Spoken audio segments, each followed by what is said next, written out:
It started with a dare, not the kind whispered at parties or scribbled on truth or dare cards, but the kind born from months of shared laughter, late-night conversations, and the kind of tension that makes you hyper-aware of how close someone sits beside you on the couch. Mira looked up from the floor of her studio apartment, legs folded under her, cheeks glowing from too much wine and too many confessions. Across from her, Jay smirked lazily, one dimple carving into his cheek like punctuation. He was always smirking, but tonight, it meant something else. "I bet you're a bad kisser," she teased, twirling her glass. Jay cocked his head. "Says the girl who backed out of a date last week. I had a migraine. You were afraid." "Of what?" "That it wouldn't be just dinner." Their eyes locked. Something shifted. The noise from the street outside faded. The movie playing in the background was suddenly just flickering light. Mira leaned forward, heart in her throat. "Let's prove it, then." "Prove what?" "Practice," she said, trying to sound casual. "We'll kiss, just once. Purely scientific." Jay raised a brow. "To improve our skills." "Exactly." He didn't move at first. Neither did she. But something in the room stretched taut like a bowstring, and before she could change her mind, he leaned in and everything shattered. His lips were warm, slow, curious. Her fingers twitched on his shirt, then curled in. It wasn't a kiss, built for practice. It was the kind that asked questions, that exposed answers. And when they finally pulled apart, breath shallow and silence heavy, Mira laughed. Too loud, too nervous. "Well," she said, brushing her hair behind her ear, "you're not completely hopeless." Jay's smirk returned, but his eyes held something heavier. "We should probably try again, for balance." They kissed again and again. The third time, Mira's hand slid under his jaw, and his thumb traced the edge of her mouth, like he was memorizing it. That night, he left with a joke, not a promise, and Mira swore it was nothing, just practice. But nothing felt like nothing the next morning. Her coffee tasted different. The air in her apartment held his echo. Her reflection didn't meet her eyes the same way. And when Jay texted her a meme that had nothing to do with what happened, she stared at it too long before replying. They didn't talk about it, not directly, but it kept happening. Every movie night blurred into another soft exploration. Every so-called practice session got longer. His hands started finding the back of her neck. Her lips started parting before his even touched hers. Then, one night, it wasn't on her couch. It was on the rooftop of his building. Cold air, city lights, no excuses. Mira tried to pretend it still meant nothing. Jay never asked what it did mean, but she caught the way he looked at her when he thought she wasn't watching, like she was some unfinished lyric stuck in his throat. And then came the weekend trip. Their friends had rented a cabin, and they'd both said yes, not realizing the guest list was shorter than expected. It ended up being just the two of them and a storm that locked them in. No power, one bed, too much history. Jay made a fire. Mira poured whiskey. The silence between them was louder than thunder outside. This isn't normal, she whispered, watching the flames. Jay stared at the bottle. "Then stop me." She didn't. Instead, she kissed him first this time. It wasn't practice anymore. It was hunger and softness and something desperate like trying to breathe in a collapsing room. Their clothes came off like apologies. Their mouths didn't ask for permission anymore. But when she woke up the next morning, alone under the blanket, his side cold, a familiar ache bloomed in her chest. He was on the porch, shirtless, pacing, phone to his ear, and the name on the screen, Alicia. Mira stepped back into the cabin, heart hammering. It wasn't just practice anymore. And maybe it never had been. Mira didn't ask about the call. She just made coffee. Black, bitter, quiet.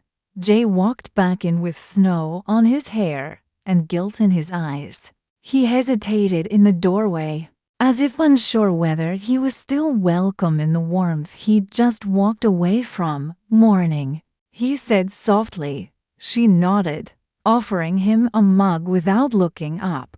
They sat across from each other at the little wooden table, the kind of silence that makes your heartbeat feel too loud settled between them. He finally spoke. That call, it wasn't what it looked like. Mira laughed, sharp and tired. You mean it wasn't you taking a phone call from your ex while I was naked in your bed? Jay winced. She's not my ex. Not officially. There it was. Not officially. The phrase dropped like a hammer between them. Not broken, not whole, just bleeding in place. Mira folded her arms. How long have you been not officially broken up? Jay ran his hands through his hair. 6 months, maybe more. It's complicated. It always is. She was part of my life for a long time. I didn't know how to walk away. You knew how to walk into my bed. That one hit him. His jaw tightened. But he didn't argue. I didn't plan this, he said, voice low. You and me. This wasn't supposed to happen. Because I'm your best friend. He nodded. Because she might still be in the picture. Another nod. And because you don't know how to want something unless it's safe. That one hurt more than anything. Mira saw it land. Jay set his coffee down, untouched. You're not safe, he whispered. You never have been. Mira didn't know if that was a compliment or a warning. The rest of the weekend passed like a movie with the sound turned off. They didn't kiss. They didn't touch. They just existed, too close to be strangers, too far to be anything else. When they got back to the city, everything felt colder. Their text thread went quiet. The movie night stopped, and Mira found herself checking his Instagram stories more than she wanted to admit, looking for signs of Alicia, of laughter that wasn't hers. She wasn't the kind of girl who waited around for someone to choose her. But Jay had slipped under her skin, like ink, like wildfire. She didn't know how to scrub him out without bleeding. Then came the gallery night. Mira wasn't going to go. But their mutual friend, Leela, begged. And she needed a distraction. Something to remind her that there was still art and wine and light outside the black hole of his absence. She wore red, not because she expected him to be there, but because she wanted to remember who she was before he blurred the lines. He was there, across the room, in a black shirt and haunted eyes, alone. He saw her before she could disappear. And when their eyes met, it was like every wall she'd built cracked. He crossed the floor slowly, as if afraid she'd vanish. You look. His voice caught, like fire. I didn't wear this for you. I know. They stood close, too close. And when the lights dimmed for the presentation, Neither of them moved away. His hand brushed hers. A silent plea. Mira turned to him, voice barely a whisper. Is she still in the picture? Jay didn't blink. She left. For real this time. It's over. But is that why you're here? She asked. To tell me you're free? No, he said. I'm here to ask if I'm already too late. That broke something inside her. She stepped away. You don't get to show up and ask that, she said. Not after silence. Not after making me feel like I was the mistake. I never said you were. You didn't have to. He looked like he was ready to beg, but she turned before he could. That night, she stood on her apartment balcony, the wind catching her dress like a wave, her chest hollow. He had kissed her like she was the only thing that made him feel alive.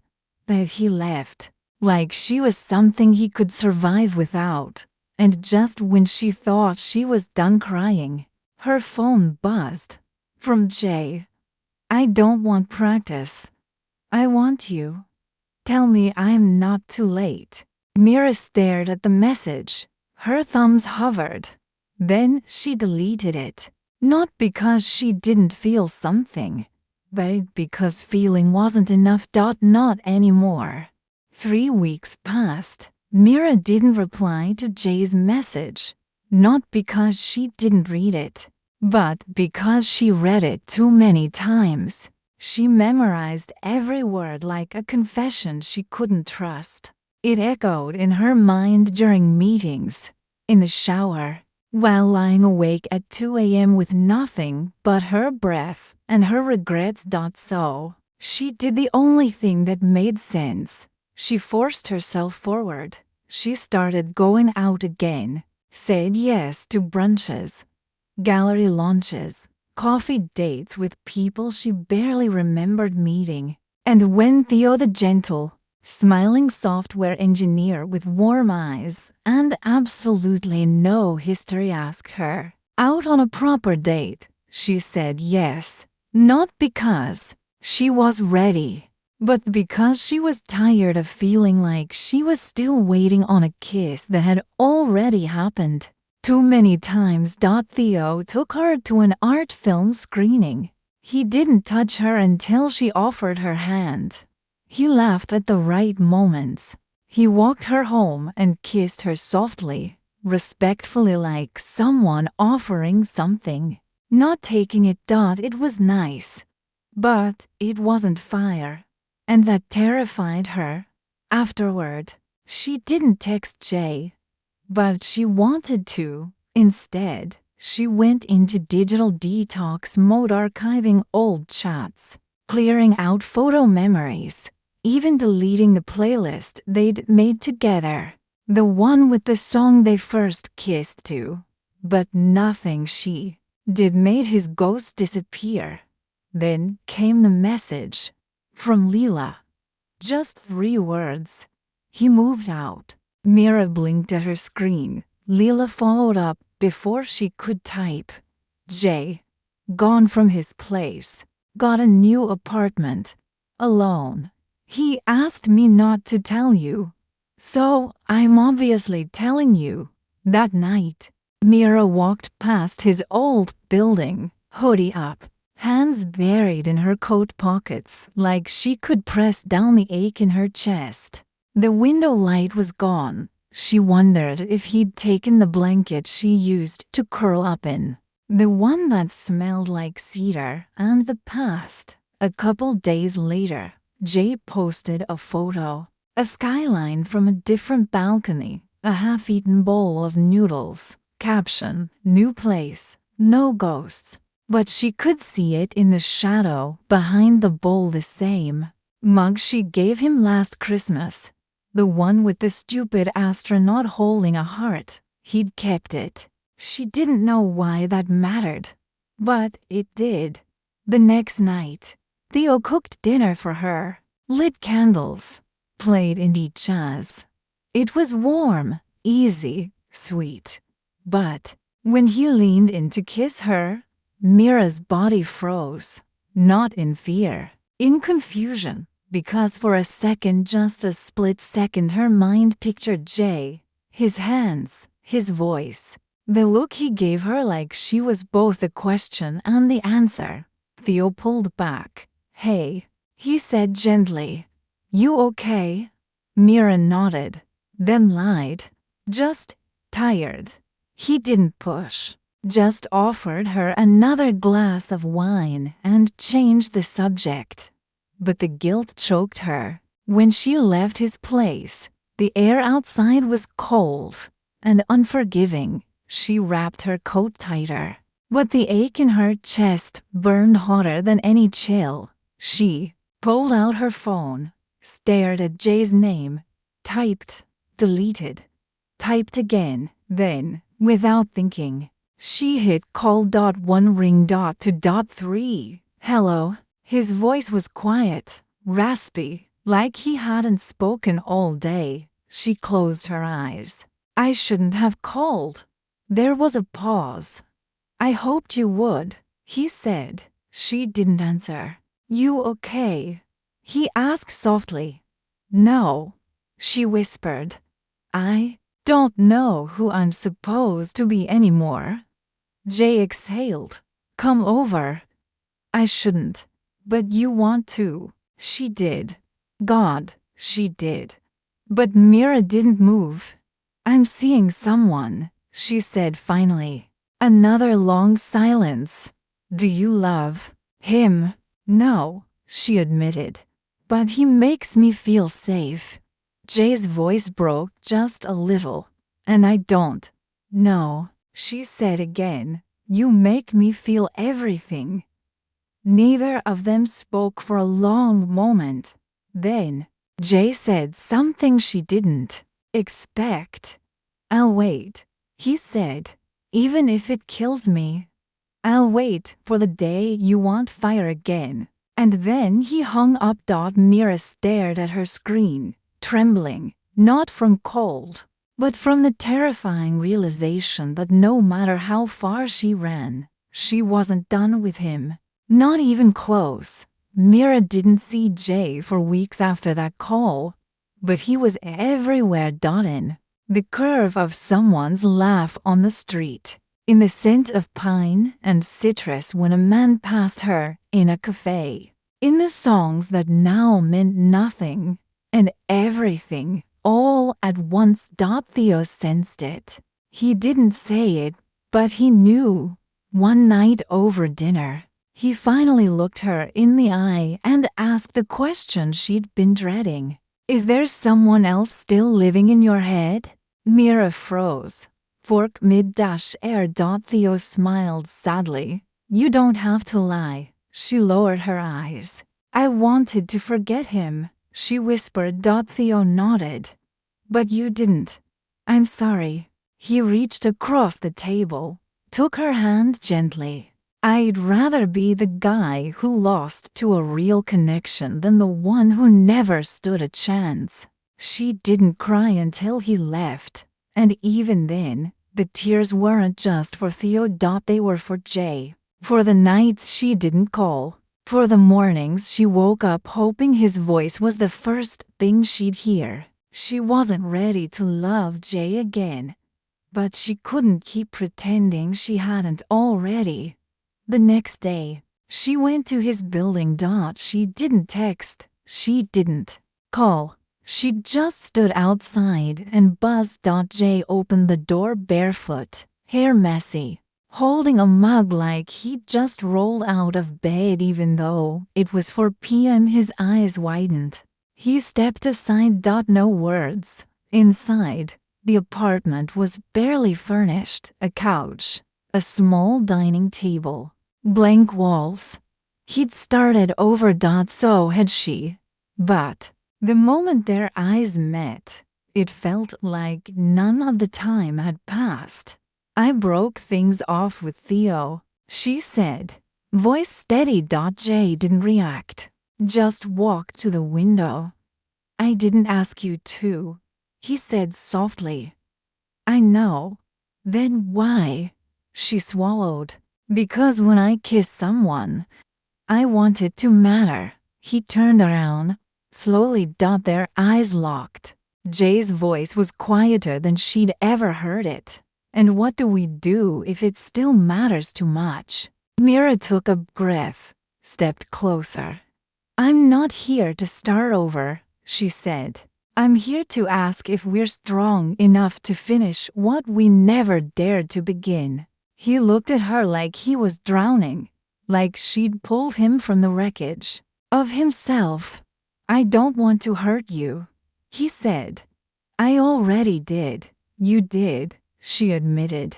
But I let you. Because I wanted it to be more than what we kept pretending it wasn't. Silence hung thick between them. Then he asked the question that stripped her bare. Do you still love me? Mira blinked. I don't know if I ever stopped. Jay's hand trembled slightly as he reached for her. This kiss wasn't practice. This kiss was surrender. Desperate and deep. Fingers threading into hair, mouths parted like they'd been waiting forever. Mira melted against him, the pain, the hesitation, the loneliness unraveling into the heat between them. They fell onto the couch, limbs tangled, heartbeats out of sync, searching for something they'd both lost and found in each other. But just as his lips pressed against her neck, Mira pulled back. Wait, she said, breathless. Jay froze. What's wrong? She looked into his eyes. I need to know this isn't just passion. I need to know you won't disappear again when it gets real. He swallowed. I'm not going anywhere. Say it like you mean it. I'm not going anywhere, Mira. Not again. If you'll have me. Tears threatened, but she smiled through them. Then kiss me like you're staying. And he did. They didn't sleep that night. Not in the traditional sense. They lay on the floor, tangled in a blanket, talking, touching, tracing old scars and old wounds, both physical and emotional. At 3 a.m., she whispered, I missed this. Jay smiled against her collarbone. I missed you. It should have been perfect. And perfection always waits for a shadow. And theirs came at dawn. A knock on the door. Jay pulled on his shirt. Confused. Still half asleep. Mira stayed curled under the blanket. When he opened the door, Mira heard the voice. Female. Sharp. Familiar. So this is where you disappeared to. Jay didn't respond. Mira stood slowly, heart sinking, voice caught in her throat. She stepped into the hallway. The woman at the door blinked. Oh, she said coldly. Of course. Mira recognized her instantly. Alicia, Jay's not officially ex, the one who left, the one who apparently came back. Mira's breath hitched, and before Jay could say anything at all, Alicia smirked and said, I guess I should have knocked sooner. Alicia didn't wait to be invited in. She walked past Jay like she owned the air inside his apartment, like time had never passed, like Mira didn't exist, standing barefoot in his hoodie, eyes wide and heartbreaking. Mira didn't speak. Not yet. Jay looked stunned, caught between two lifetimes colliding in real time. His mouth opened, then closed. Alicia dropped her bag on the floor. So, this is what rock bottom looks like, she said, glancing around at the half-lived space. Mira finally found her voice. You're not supposed to be here. Alicia turned, eyes cold. Neither are you. Jay stepped between them, hands up, breath tight. Stop. Mira looked at him, really looked at him. This was the moment. The kind stories hinge on. The kind that turns wounds into truths. You told me it was over, she said. voice trembling. It is, Jay said immediately. It's been over, Alicia laughed. Is that what you've been telling her while dodging my messages for 2 months? Mira blinked.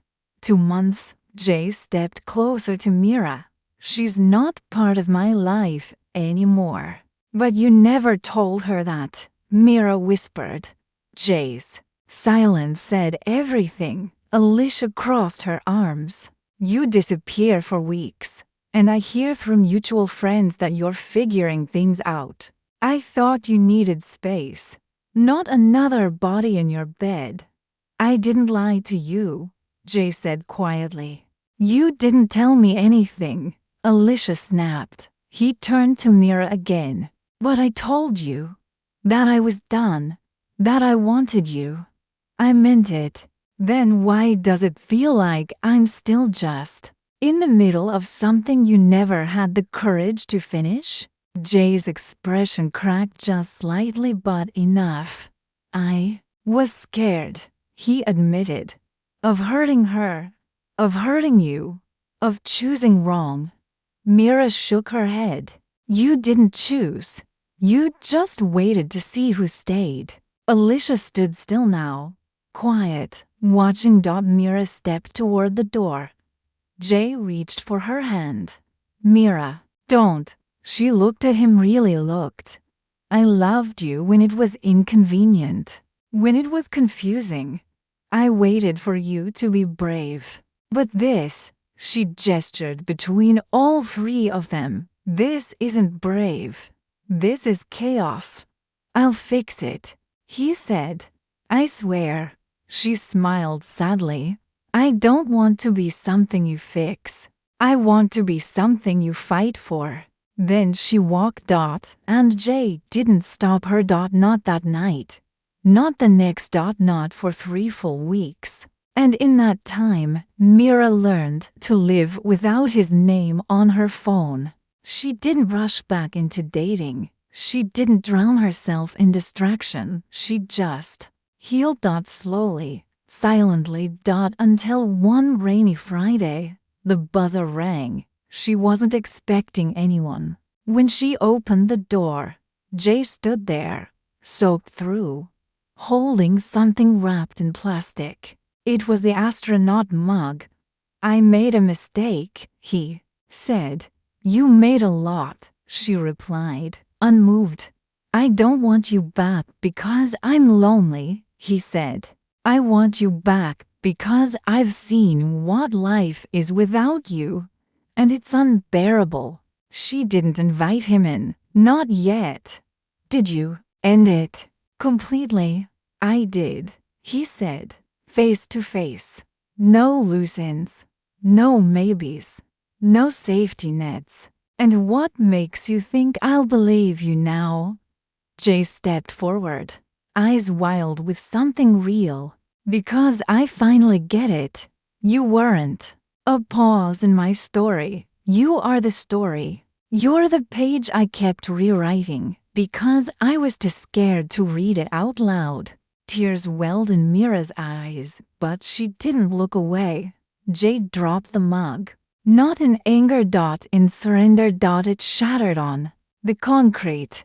I'm not here for comfort anymore, he said. I'm here because I love you. If you love me, still say it. If not, I'll walk away. For good. The rain pounded harder. A test of silence. Mira stepped out into the storm. No umbrella. No coat. She stopped in front of him. And then she kissed him. Not like before. Not like practice. But like a woman who had loved, lost, and still dared to choose. When she pulled back, she whispered, if you love me, stay. He didn't speak. He just held her, forehead to forehead, soaked and shivering but more alive than ever. And he stayed. This time, he stayed.